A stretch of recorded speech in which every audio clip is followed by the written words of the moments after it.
यह कहानी एक छोटे से गांव बरगदपुर की है जो अपनी वीरानी और डरावने किस्सों के लिए मशहूर था। गांव के किनारे एक पुराना और खंडहर हो चुका मकान था जिसे लोग जिन्न का घर कहते थे। कहा जाता था कि जो भी उस घर में गया कभी वापस नहीं लौटा। लेकिन इंसानी जिज्ञासा कभी कभी डर से बड़ी होती है। इसी वजह से इस कहानी के 3 मुख्य किरदार आरिफ, समीर और नेहा उस घर की ओर खींचे चले गए। आरिफ और समीर बचपन के दोस्त थे। उनके साथ कॉलेज की दोस्त नेहा भी जुड़ गई थी। तीनों अपने गांव में छुट्टियां बिताने आए थे।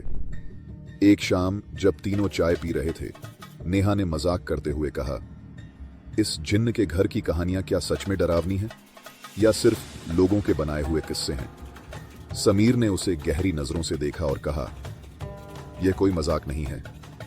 मैंने अपने दादा से सुना है कि उस घर में एक जिन्न रहता है जो किसी को भी जिंदा नहीं छोड़ता। नेहा ने हंसते हुए जवाब दिया, तो फिर चलो देखते हैं कि सच में क्या होता है। आरिफ और समीर ने मना किया, लेकिन नेहा के उकसाने पर आखिरकार तीनों ने उस रात जिन्न के घर जाने का फैसला किया। रात का वक्त था। चांद बादलों के पीछे छुपा हुआ था और हवाओं में अजीब सन्नाटा था। तीनों टॉर्च लेकर जिन्न के घर पहुंचे। घर बाहर से ही डरावना लग रहा था। टूटी हुई खिड़कियां, खंडहर होती दीवारें और जंग लगे दरवाजे। जैसे ही उन्होंने दरवाजा खोला, एक ठंडी हवा का झोंका उनके चेहरों पर लगा। अंदर घुप अंधेरा था। दीवारों पर जाले लगे हुए थे और एक भारी गंध महसूस हो रही थी। नेहा ने कहा, लगता है यह घर वाकई वीरान है। यहां कौन रह सकता है? आरिफ ने धीरे से कहा, चुप रहो, पता नहीं यहां क्या हो सकता है। तभी घर के अंदर एक कदमों की आवाज गूंजने लगी। कदमों की आवाज सुनकर तीनों के होश उड़ गए। यह आवाज कहां से आ रही है? समीर ने कांपती आवाज में पूछा। नेहा ने टॉर्च घुमाई, लेकिन कोई नजर नहीं आया।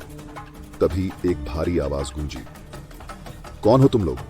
यहां क्यों आए हो? तीनों ने एक दूसरे को घबराई हुई नजरों से देखा। आवाज का कोई स्रोत नहीं था, लेकिन ऐसा लगा जैसे वह चारों तरफ से आ रही हो। नेहा ने हिम्मत दिखाते हुए कहा, हम सिर्फ यह जानने आए थे कि यह घर वाकई जिन्न का है या नहीं।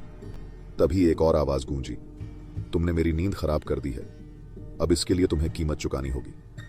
अचानक दरवाजे अपने आप बंद हो गए और कमरे में रखी एक पुरानी कुर्सी खुद ब खुद हिलने लगी। आरिफ ने चिल्लाते हुए कहा, यहां से निकलने की कोशिश करो, लेकिन दरवाजे बंद थे। तभी दीवारों पर अजीब आकृतियां उभरने लगी, जैसे कोई छाया, लेकिन इंसानी नहीं। कमरा ठंडा हो गया और नेहा को लगा कि किसी ने उसके कंधे पर हाथ रखा है। नेहा ने चिल्लाकर कहा, यहां कोई है? लेकिन जब आरिफ और समीर ने उसकी ओर देखा, वहां कुछ नहीं था। तभी कमरे के बीचों बीच एक भयानक आकृति उभरी। वह लंबा धुएं से बना हुआ था और उसकी आंखें जलते हुए अंगारों की तरह थीं। उसने गहरी और गूंजती आवाज में कहा, तुम्हारी हिम्मत कैसे हुई मेरी जगह पर आने की? तीनों ठंडे पसीने में नहा गए। समीर ने डरते हुए कहा, हमें माफ कर दो, हम यहां गलती से आ गए। जिन्न ने जोर से हंसते हुए कहा, माफ?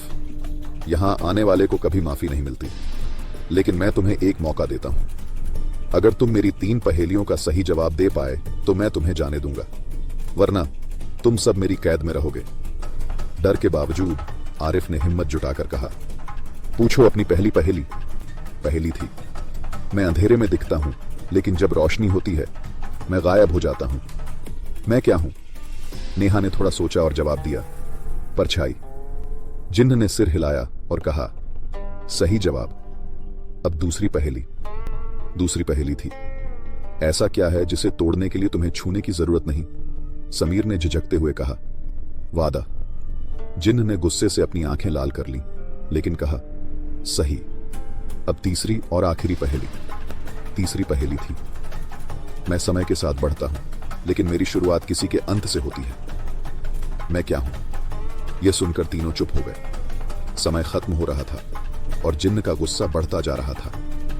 आरिफ ने घबराकर कहा, जवाब है यादें। जिन्न ने जोर से हंसते हुए कहा, सही जवाब। लेकिन तुमने सोचा कि यह इतनी आसानी से खत्म हो जाएगा? मेरी शर्तें खत्म नहीं हुई हैं।